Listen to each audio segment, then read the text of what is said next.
दोस्तों आज पेश है कुर्क बांड का बदला। ये कवर चित्र है दोस्तों।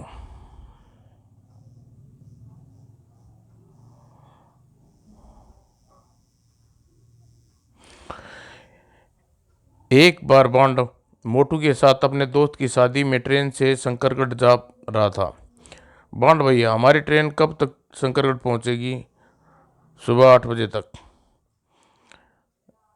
यानी मैं खा पी कर पूरी रात आराम से सो सकता हूँ? बिल्कुल।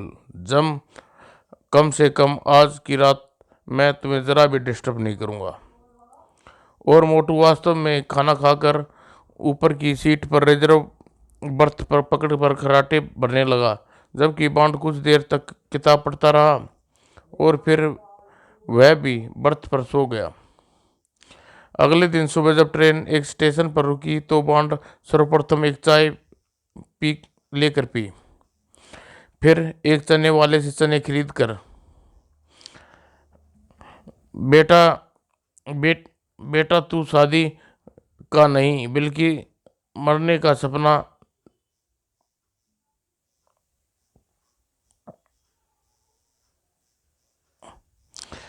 और एक एक कर दाने को मजे लेकर खाने लगा। चर चटर पटर पटर। अरे मोटू मैंने अरे मोटू को मैंने ना चाय के लिए पूछा ना ही चनों के लिए। कम से कम मुझे उसे चनों के लिए तो पूछ लेना चाहिए। ए मोटू, चने खा ले, मुझे सोने दो बैंड भैया। परंतु मान ने अपनी जिद का पक्का था, उसे मोटू को उठाकर ही दम लिया। मजबूरन मोटू ऊपर की परत से उतर कर नीचे आना पड़ा। तुमने खाम का ही मेरी नींद खराब कर दी भैया। तुम क्या जानो मैं कितना सुंदर सपना देख रहा था। अच्छा, क्या सपना देख रहे थे? मैं देख रहा था मेरी शादी हो रही है। क्या? अगले ही पल बांड हंसते हंसते सारा खांसी का दौरा पड़ गया। खी खो उप। भला इसमें हंसने की क्या बात हुई? बेटा तू शादी का नहीं बल्कि मर मरने का जरूर सपना देख रहा होगा। चल अब सपने को भूल जा और चने खा। सुबह सुबह खाकर तबीयत खुश हो जाएगी। नहीं, मुझे चने से सख्त नफरत है। मैं चाय पीऊंगा, गर्मा गर्म चाय। बॉन्ड खिड़की पर नजर जाते ही चाय वाले को आवाज देने जा रहा था कि तभी ना जाने कहां से एक बंदर उनके सामने वाली सीट पर आकर बैठ गया। अरे बाप रे, खो खो खो। ओह बंदर भाई, लगता है तुम भी मोटू की तरह चाय पीने की आदी हो। ठहरो, मैं तुम्हारे लिए भी चाय मंगाता हूँ। खो खो खो खो। ओह, तो तुम चाय नहीं चने खाओगे? लो फिर चने खाओ। अरे कहाँ से आ गया, भगाओ इसे।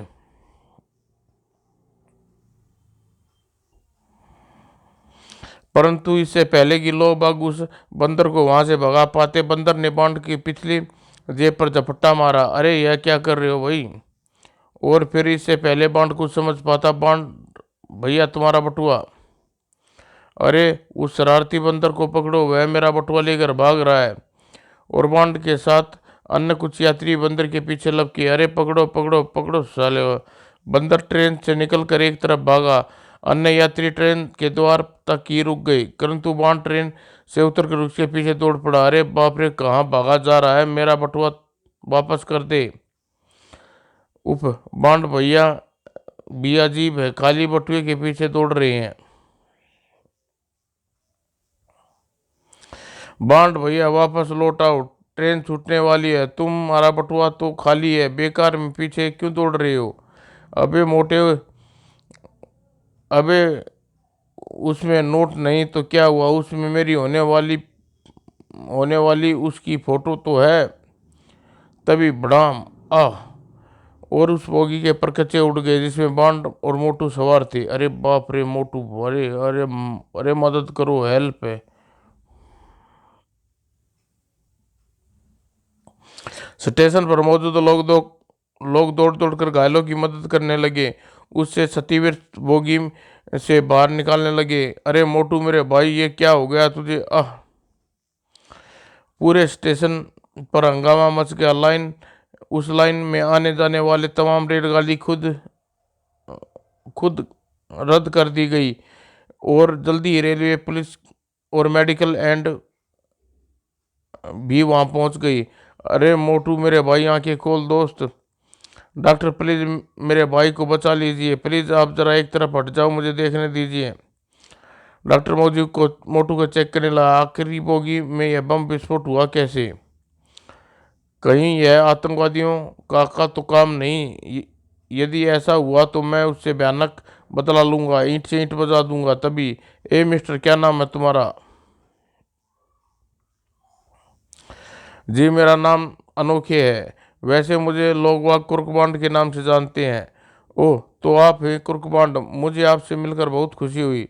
डॉक्टर साहब इस वक्त खुशी प्रकट करने के नहीं, प्लीज बताइए मेरे भाई इस समय क्या पोजीशन है? काफ़ी सीरियस है कंडीशन है, काफ़ी खून निकल चुका है, हॉस्पिटल जाकर इसे तुरंत खून देना होगा। बांड ने डॉक्टर के आगे कुछ नहीं पूछा और न ही सरकारी एम्बुलेंस के आने का इंतजार किया और न ही किसी की मदद कर, करने का आग्रह किया। उसने झट मोटू को गोद में उठाया और खिड़की की ओर दौड़ पड़ा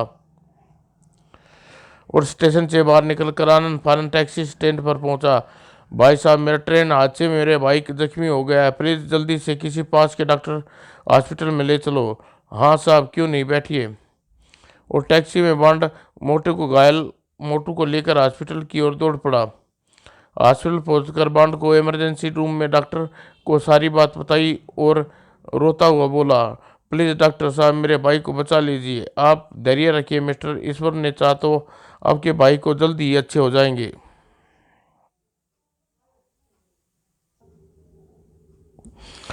डॉक्टर ने मोटू का निरीक्षण करने के बाद मोटू को ऑपरेशन थिएटर क्षेत्र में भेज दिया और कुशल योग्य डॉक्टर तुरंत का ऑपरेशन करने में जुट गए। जबकि बांड बेचैनी से ऑपरेशन थिएटर के बाहर चक्कर काटता हुआ बार बार जलते बुझते बल्ब को देख रहा था। लगभग 2 घंटे के इंतजार के बाद लाल बल्ब बुझा और ऑपरेशन थिएटर का दरवाज़ा पहले एक सिस्टर और उसके बाद डॉक्टर बाहर निकले। डॉक्टर साहब, अब कैसी हालत है मेरे भाई की? ट्रेन हादसे में बुरी तरह घायल हो गया है, बम के छर्रे हमने उसके शरीर से निकाल दिए हैं, परंतु काफ़ी खून निकल जाने के कारण उसे तुरंत खून की आवश्यकता है। खून चढ़ाने के बाद मैं विश्वास के साथ कुछ कह पाऊंगा, परंतु यह भी देखना पड़ेगा कि उसके ग्रुप का खून इस समय हमारे स्टॉक में मौजूद है या नहीं। खून की तलाशने की आप चिंता छोड़िए डॉक्टर, उसके ब्लड ग्रुप और मेरा ब्लड ग्रुप एक है।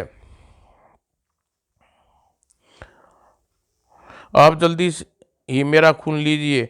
ओह, ग्रुप यह लो, यह तो बहुत अच्छा है, आओ मैं जल्दी ही आपका ब्लड चेक किए देता हूँ। और बॉन्ड का ब्लड चेक करने के पश्चात डॉक्टर बेहोश मोटू ने उसका खून चढ़ाना आरंभ कर दिया। बॉन्ड के शरीर से पर्याप्त खून लेने के बाद, मिस्टर बॉन्ड, मैं समझता हूँ तुम्हारा भाई अब खतरे से बाहर है, काफ़ी अभी यह बेहोश है, 2 घंटे बाद होश आ जाएगा, तब तक तुम उनसे मिल सकते हो, अभी तुम जाकर आराम करो। Thank you doctor. बॉन्ड ने भला कहाँ जाना था, हॉस्पिटल के बरामदे में बिछी बेंच पर जाकर पड़ा गया और अपने कमर सीधी करने लगा। तभी उसका ध्यान पास रखे ट्रांजिस्टर स्विच पर आकर्षित हुआ। यह आवश्यक जानकारी, सूरतगढ़ केंद्र अभी शिवखरचंद से ताज़ा समाचार सुनिए। यह आकाशवाणी सूरतगढ़ केंद्र से आप शिखरचंद से ताज़ा समाचार सुनिए। अभी अभी खबर मिली है कि राजधानी मेल में आतंकवादियों ने अपनी गतिविधियों से अपना शिकार बना लिया। उस ट्रेन में 4 डिब्बे में शक्तिशाली बम्बों बुरी तरह ध्वस्त हो गए। अनुमान है कि इस हादसे में कम से कम 100 व्यक्ति मारे गए और 300 के लगभग बुरी तरह जख्मी हो गए। सरकारी सूत्रों के अनुसार घायलों का उपचार के लिए तुरंत जल्दी अस्पताल में पहुंचा दिया गया और डॉक्टर ने बड़ी लगन और मुस्तैदी के साथ उनका उपचार कर रहे हैं। अगर यह कार्रवाई आतंकवादी की है तो इस बारे में उनकी गतिविधि काफ़ी महंगी पड़ेगी। 2 घंटे बाद, सिस्टर, अब मेरा भाई मोटू कैसा है? उसे होश आ गया है, आप चाहे तो उसे मिल सकते हैं। बॉन्ड तुरंत ही उस प्राइवेट वार्ड में दाखिल हुआ। मोटू मेरे भाई बांड भैया, ईश्वर का लाख लाख धन्यवाद, तुम बच गए, वरना यदि कुछ हो जाता तो मैं जानता हूँ बांड भैया तुम उस हालत में क्या करते। परंतु भैया मुझे तो तुम्हें सही सलामत देखकर बहुत खुशी हो रही है। भगवान उस बंदर की उम्र बढ़ाए जिसने की वजह से तुम्हारी जान बच गई। हाँ, यदि वह बंदर एन वक्त पर मेरा पर्स निकाल कर न भागता तो शायद मैं भी इस वक्त भी। बस बस बांट भैया, इससे आगे कुछ ना कहो। भगवान जो मंजूर होता है वही हुआ। अब जल्दी जल्दी ठीक हो। अब मैं जल्दी जल्दी ठीक हो जाऊंगा। प्लीज़ पेशेंट से बातें मत कीजिए। ज़्यादा बात करने से इनकी हालत दोबारा ख़राब हो सकती हो। अच्छा होगा कि आप अपने घर जाएं और पेशेंट को आराम की सख्त ज़रूरत है। ठीक है जी। अच्छा मोटू, मैं चलता हूँ, शाम को फिर आऊँगा। तुम किसी बात की कोई चिंता न करना। तुम्हारे रहते हुए भला मैं किस बात की चिंता हो सकती है भैया, आप तुम निश्चिंत होकर जाओ। और बांड हॉस्पिटल से निकल आया। अब मैं 2-3 घंटे यहाँ कहाँ व्यतीत करूँ। चलते चलते पास बाग के निकट पहुँचा। किसी होटल में चलता हूँ, नहीं यह समय पार्क में व्यतीत करता हूँ। वो नहीं, पहले किसी होटल में चलूँ जहाँ नहा धोकर फ्रेश हो लूँगा, फिर यहाँ आऊँगा। बॉन्ड ने पास ही एक होटल का कमरा लिया और वहाँ नहाने धोने के पश्चात कुछ खा पी कर उसी पार्क में आ पहुंचा। समझ में नहीं आता कि यह आतंकवादी इस तरह तोड़ फोड़ और मारकाट क्यों करना चाहते हैं। ये लोग कौन है, इनका मुखिया कौन है और इनका मुख्य अड्डा कहाँ है। अरे, कहीं इसका अड्डा इसी शहर में तो नहीं हो सकता। यह सोच मेरी यह सोच सही हो। ब्रेन ट्रेन में बम इसी शहर में फटा था। चना गरम गर्मा गर्म चने, बांड चने बहुत प्रिय थे। उसने चने वाले से चने खरीदे और एक एक करके खाता हुआ आतंकवादी के विषय में सोचने लगा। ये आतंकवादी तभी खो खो, अरे ये तो वही पर्स चोर बंदर है और मेरा पर्स अब भी इसके हाथ में है। खो खो, अरे भाई राम राम, तुम्हारा लाख लाख धन्यवाद, तुमने मेरा पर्स उड़ाकर मेरी जान बचा ली।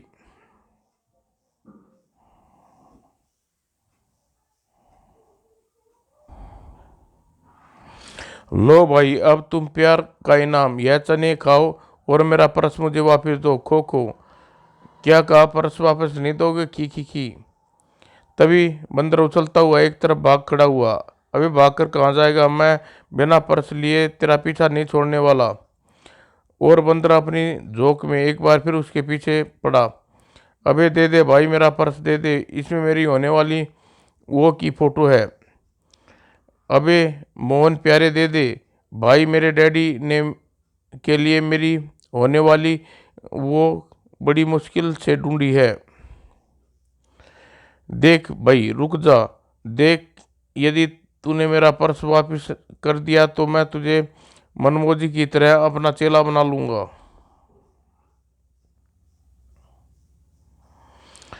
और कुछ देर तक वह भाग दौड़ चलती रही। फिर बंदर एक बड़े से मकान के भीतर घुस गया। ओह, यह तो इस मकान में घुस गया, अब क्या करूं। बांड गेट की ओर बढ़ा। मेरा नाम कुर्कबांड है और मेरा पर्स वापस लिए बगैर लौटने वाला नहीं। परंतु जैसे ही गेट पर पहुंचा, ए कौन है तू छोकरे? अरे मैं कुर्कबांड हूँ जी। अबे कुर्कबांड हो या तुर्कबांड, गधे की तरह सिर उठाए भीतर कहाँ घुसा जा रहा है?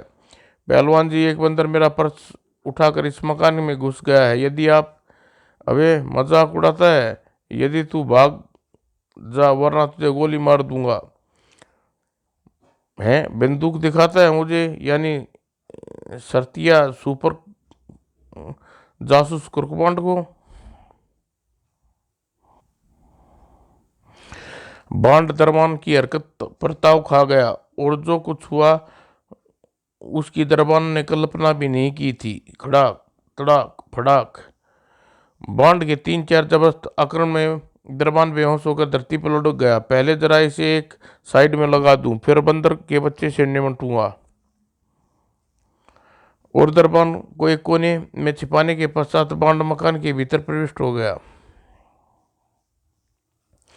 और एक आध कमरे छानने लगा। यह उल्लू की दुम, बंदर कहाँ गायब हो गया? यहाँ तो आदमी क्या, चिड़िया का बच्चा भी दिखाई नहीं दे रहा। क्या यह मकान भूतिया है? यहाँ कोई नहीं रहता। तभी बाण ने दरवाजे पर एक स्वर आता सुनाई दिया। शंभू, साइकिल की गद्दी के नीचे बम इस तरह फिट करना किसी को जरा भी संदेह ना हो। तू चिंता मत करो कमांडर, यह बम तो यहाँ बम तैयार किए जाते हैं। और बाण दरवाजे की ओर बढ़ा। सूरज, असलाम, तुम घड़ियों में टाइम बम फिट इस ढंग से करना। पिछली बार वक्त से पहले फट गए थे, अब की बार ऐसा नहीं होगा कमांडर। यहाँ बम और टाइम बम बनाए जाते हैं, इसलिए घड़ियाँ और साइकिल उनको फिट करने का मतलब। बांड दरवाजे की जर्री में आंख लगा कर दी। अरे, यहाँ तो बम बनाने का पूरा कारखाना खुला हुआ है।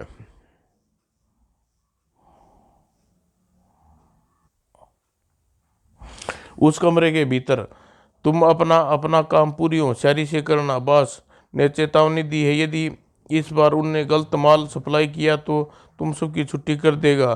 तुम चिंता मत करो कमांडर, इस बार हम बॉस को घड़ी, साइकिल और ट्रांजिस्टर की ऐसी खेप सप्लाई करेंगे कि बॉस की तबीयत खुश हो जाएगी। शाबाश, तुम बॉस को खुश कर देना।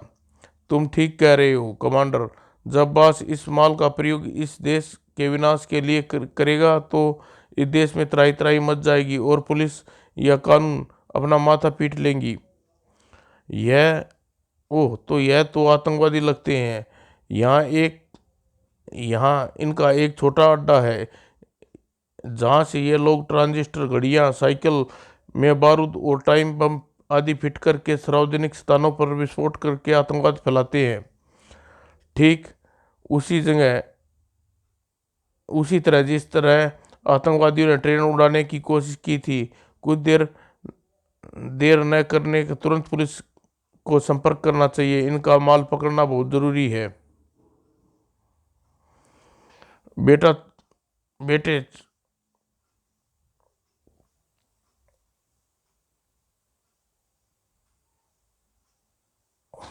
तभी एक बंदूक की नाल उसकी गर्दन पर आ टिकी। खबरदार, जो जरा सी हरकत करने की कोशिश की तो वो फंस गया।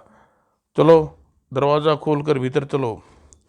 मजबूरी थी बांड उनकी आज्ञा का पालन किया। अरे शायद पुलिस। कालिया, कौन है यह लंगूर? पता नहीं कमांडर, लेकिन यह दरवाजे पर कान लगाए खड़ा था, शायद बातें सुनने की कोशिश कर रहा था। जरूर यह पुलिस का कोई कुत्ता होगा, परंतु दरबान के होते यह भीतर कैसे घुस आया? दरबान को बेहोश करके कमांडर, उसी को बेहोश देखकर मैं सतर्क हुआ। अरे बाप रे, अब क्या करूं? तो फिर इसे जिंदा रखना खतरनाक हुआ, इसे तुरंत ही खत्म कर दो।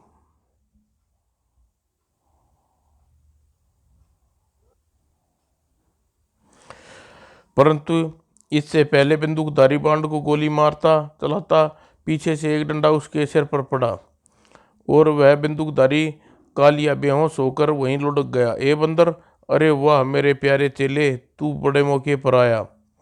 लगता है यह इसी पुलिस वाले का बंदर है। दोनों को खत्म कर दो।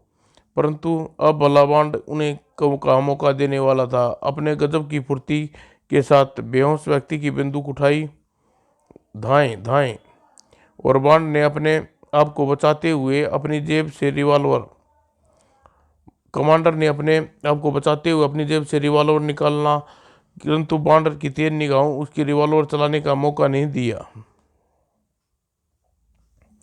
बेटे चमगादड़, यदि तुम अब और तुम्हारे आदमी अपनी जान की सही सलामती और अपने शरीरों में रहना चाहते हो तो चुपचाप हाथ ऊपर उठा कर लो।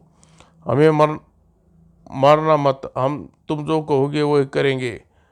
और चुपचाप अपने हाथ ऊपर उठा दिए।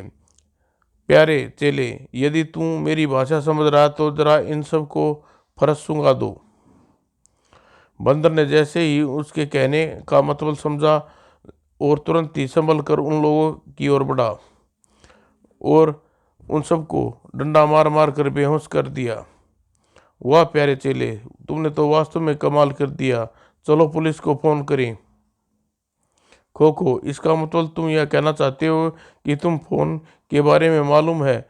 अब तो मेरे तो प्यारे देर कर रहे हो, जल्दी ही वहां ले चलो।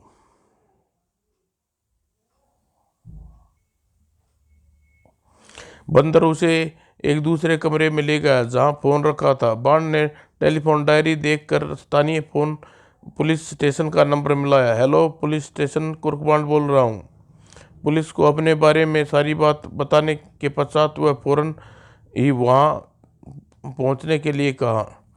लगभग 10 मिनट बाद पुलिस उस पते पर आ गई और तमाम मुजरिम लोगों को गिरफ्तार करके अपने साथ ले गई। उन्हें वहाँ सारा सामान अपने कब्जे में ले लिया। हमें आपसे बहुत आभारी है मिस्टर कुर्कबान, जो आपने इतने बड़े आतंकवादी को पकड़ने में हमारी मदद की। इसे आप आतंकवादियों का पूरा दल मत समझिए इंस्पेक्टर साहब। अभी इनके दल का असली अपराधी, अपहरणकर्ता और मुख्य ठिकाना इनके बारे में बाकी जानना बाकी है। और यह बातें इनको इन्हीं लोगों से मालूम हो सकती है। ओह, आप किसी बात की चिंता मत कीजिए। अब देखिए कैसे इनसे सब कुछ उगलवा देता हूँ। डंडे के आगे अच्छे अच्छे भूत ठीक हो जाते हैं। ये पिद्दी क्या चीज़ है? ठीक है, तो फिर कल सुबह आपसे पुलिस स्टेशन में आकर मिलूंगा। और बांड बंदर के साथ उस मकान से बाहर निकल आया। पुलिस के तमाम लोग उन्हें कमांडर के साथ पुलिस स्टेशन रवाना हो गए। चलो चले राम, अब हॉस्पिटल चलते हैं, वहाँ मोटू से मिलने के बाद होटल चलेंगे। ठीक है भाई, तू मेरा चेला नहीं गुरु है, इसलिए तुम बार बार अपने भद्दे दांत दिखाकर मुझे डराया मत करो। उसके बाद बांड एक टैक्सी पकड़कर सीधा हॉस्पिटल पहुंचा। मोटू सारी बात बता दी। मोटू, यदि आज एन मौके पर अपना यह पर्स चोर पट्टा किसी डंडा लेकर नहीं पहुंचता तो अपना बोलराम हो जाता। बांड भैया, मुझे तो ये आतंकवाद बहुत खतरनाक प्रतीत होते हैं। इनसे सावधान रहना। यह हम तुमसे बदला लेने की कोशिश करेंगे और करोड़ों लोगों के एक साथ जान लेने से नहीं हिचकते तो भला तुम्हारी जान उनके सामने क्या कीमत। तुम चिंता मत करो मोटू, ये रसगुल्ला नहीं कि जो मुझे फटाक से गड़क जाएं। और रही बदले की बात, तो बदला वे नहीं बल्कि मैं लूँगा, और वो भी बहुत भयानक। बांड बंदर के साथ पैदल ही अपने होटल की ओर चल दिया। वैसे भी होटल यहाँ से ज़्यादा दूर नहीं था। चलो गुरु, आज मैं तुम्हें होटल में ऐसी शानदार दावत दूंगा, जिंदगी भर याद करोगे।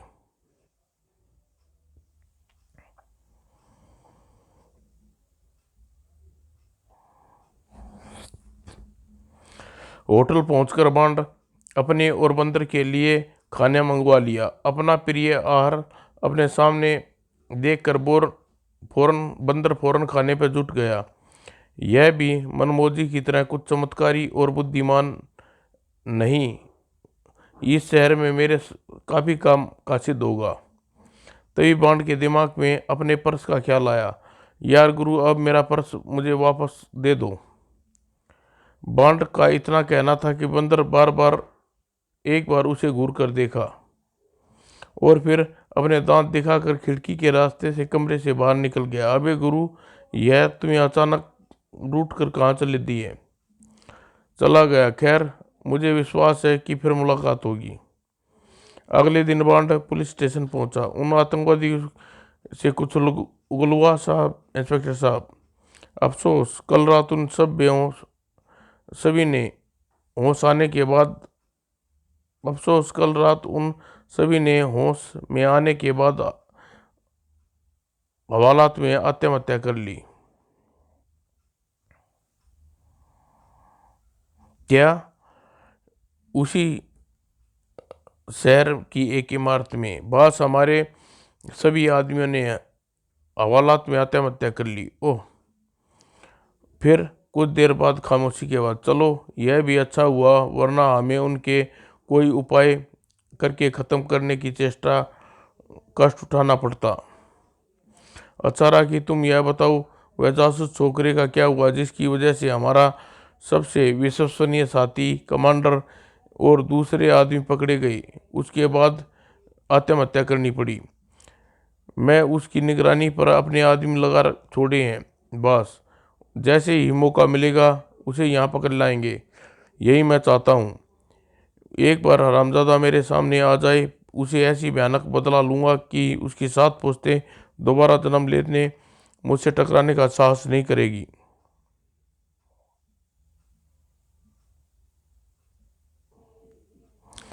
उधर बांड जैसे ही पुलिस स्टेशन से निकलकर कुछ दूर एक कार तेजी से आकर उसके पास रुकी, और कार के रुकते ही उसका पिछला दरवाज़ा तेजी के साथ खुला। इससे पहले बांड कुछ सोच समझ पाता, कार से निकलने वाले हाथ ने उसे भीतर खींच लिया। अरे यह क्या हो रहा है। और दूसरे ही पल दरवाज़ा बंद हो गया और कार तूफानी गति से तरफ दौड़ पड़ी। अरे कौन हो तुम लोग, मुझे कहाँ लिए जा रहे हो? चुप रहो वरना जुबान खींच ली जाएगी। कुकू कुकू। वह करामती बंदर जिसके बांड का पर्स उड़ाया था, वह अपहरण की घटना अपनी आंखों से देख चुका था, और वह उस कार का पीछा कर रहा था जिसमें बांड सहित अनभिक्त थे। कुछ देर बाद कार शहर के एक हिस्से में स्थित उस इमारत के कंपाउंड में आकर रुकी जिसमें आतंकवादियों का मुख्य अड्डा था।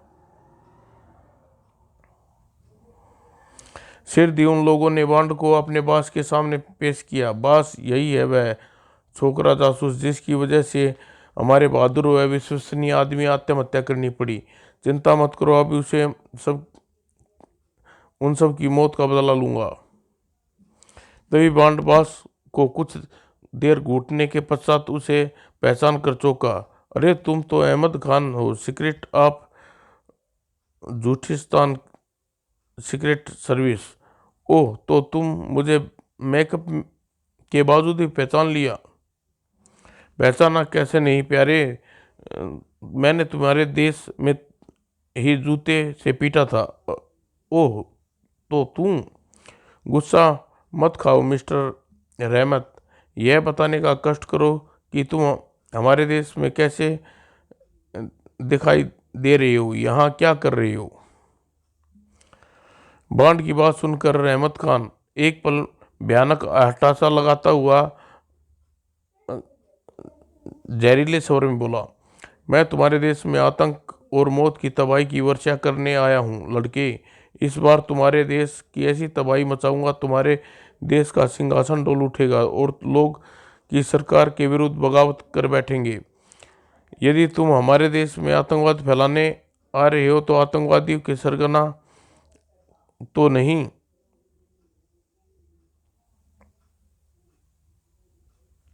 हाँ हाँ, मैं ही उनका सरगना हूँ। और तुम्हें यह जानकर सुखद आश्चर्य होगा, तुम्हारे देश में मेरे मेरे इशारे पर आतंकवाद मचाने वाले और कोई नहीं, मुख्य रूप से हमारे देश के एजेंट हैं। तुम्हारे देश में ही आज़ाद आदि मुजरिम हैं और भोले वाले इंसान हैं जो अपनी मजबूरी में मुझे मुझे बेच रहे हैं।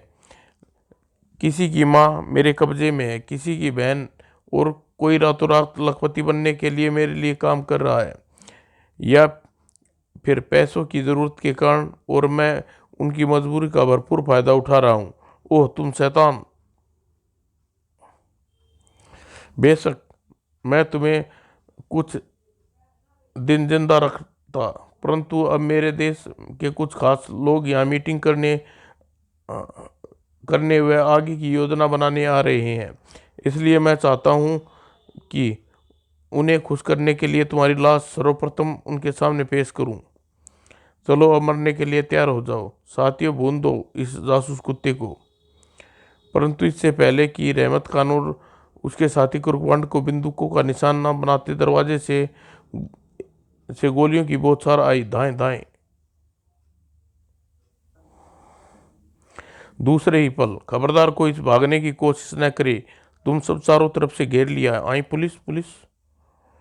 वाह क्या बात है भाई बंदर गुरु, जियो मेरे गुरु, भगवान तुम्हें लंबी उम्र दे। और तभी रहमत खान ने पिस्तौल निकाली और पागलों की तरह फायरिंग करनी शुरू कर दी। साथियों मुकाबला करो, जवानों पोजीशन लो और मुकाबला करो, शाबाश, दाएं दाएं। और दोनों तरफ जबरदस्त मुकाबला हुआ। बंदर और कुर्कमांड भी मुकाबले में पीछे नहीं थे। रहमत खान और उसके साथी ज़्यादा देर तक पुलिस का मुकाबला नहीं कर सके, अतः उन्होंने अपनी जान गंवाने से अच्छा समर्पण करना उचित समझकर अपने दोनों हाथ उठा लिए। उर्रे जीत हमारी हुई। सिपाहियों गिरफ्तार कर लो इन सबको। सबको गिरफ्तार कर लिया गया। मिस्टर कुर्कमांड, हम एक बार आपके और आपके ट्रेंड किए हुए बंदर के आभारी हैं। यदि आपका यह बंदर हमें ज़बरदस्ती अपने पीछे लगाकर यहाँ तक नहीं लाता तो शायद यह गैंग इतनी आसानी जल्दी नहीं पकड़ा जाता। वो तो यह महान काम बंदर ने किया है। वाह, आप क्या सोचने लगे मिस्टर कुर्कमांड? कुछ नहीं, मैं आपको यह बताने जा रहा हूँ, आतंकवादियों सरगना यही रहमत खान है, बलूचिस्तान का एजेंट।